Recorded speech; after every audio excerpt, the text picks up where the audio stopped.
Good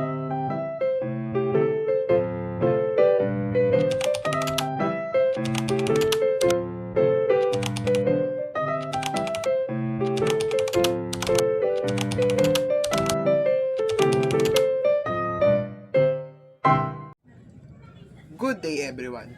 I am Clay Cedric A. Pedrosa and this is my argumentative speech about typhoon. In 2013, Typhoon Haiyan struck the Philippines, leaving behind a trail of devastation.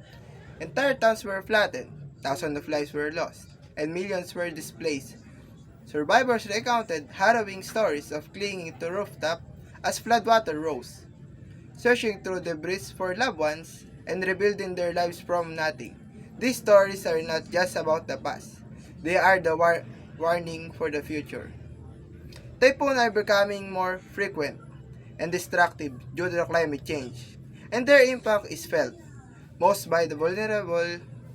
Today, I will argue that we must take immediate action to mitigate their effects, drawing on reason, our shared humanity, and our responsibility as a global citizen. Scientific evidence is clear. Warmer ocean is rising. Global temperatures are intensifying. Typhoons.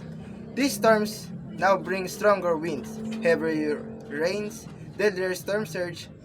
According to the data, the number of Category 4 and 5 typhoons has significantly increased in the past few decades. The cost in action is immense. Typhoons not only destroy infrastructure, but also disrupt economies. For instance, Typhoon Haiyan caused 14 billion in damage. On the other hand, investing in disaster preparedness, such as early warning system, resilient infrastructure, and community lives and reduced recovery costs. Every dollar spent on a preparedness saves $7 in a post-disaster recovery. To ignore these facts is to invite further destruction. Behind every typhoon, statistic is a human story. Imagine watching your home wash away, search for family in chaos, or starting over with nothing but the clothes on your back. These are not just stories, they are call for empathy and action. We have the power to prevent such suffering. We have a moral duty to protect the most vulnerable. While wealthier nations contribute the most to climate change, it is poorer countries that bear the brunt of typhoon destruction. We cannot turn a blind eye. By advocating for climate policies, supporting disaster risk reduction programs, and reducing our carbon footprints, we fulfill our ethical obligation to create a safer and more equitable world.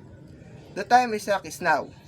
I urge governments to prioritize climate change, mitigation, and invest in disaster preparedness. I call on a business to adopt sustainable practices, and I encourage each of you to reduce your carbon footprint and support organizations working to help typhoons affected communities.